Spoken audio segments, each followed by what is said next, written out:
Doc on the Run. We help injured runners run.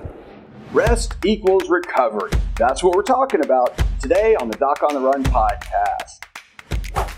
Now, before we get started in this episode, I just want to let you know I've got a 5-day challenge that will help you figure out in only 5 days, about an hour a day, Monday through Friday, what you need to do if you're injured and you're trying to maintain your running fitness and you want to get back to running. It will help you figure out whether or not you could actually run today, whether or not you should start running right away, whether or not there's some stuff that you can do to maintain your running fitness if you can't run right now.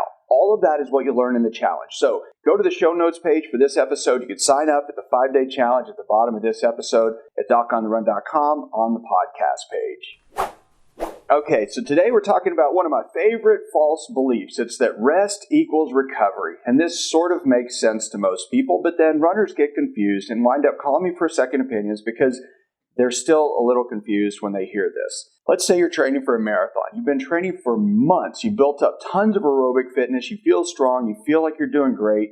And then your foot starts to ache. You maybe do a couple of runs. You go to see a doctor. They tell you have something like a stress fracture. And they say, you've got to rest. Your body has to heal this injury, so you need to take some time off. You need to let it recover, and you need to let it heal. Okay, that makes sense, sort of, because you know that when you go do hard workouts, when you do mile repeats, when you do a long run, when you do hill repeats, something like that, you know that you have to recover afterwards because you get stronger when you recover after those workouts.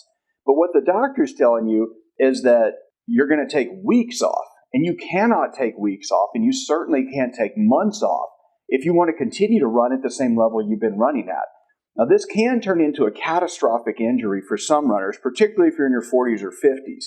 If you take months off because you're waiting and you're kind of half doing things and you're sort of using a boot and you're sort of using crutches and you're kind of working out a little bit, but your foot is still kind of aching, just not as bad as it was initially, you're probably going to take unnecessarily long to actually heal that injury. And as a consequence, you're not going to run at all during that time.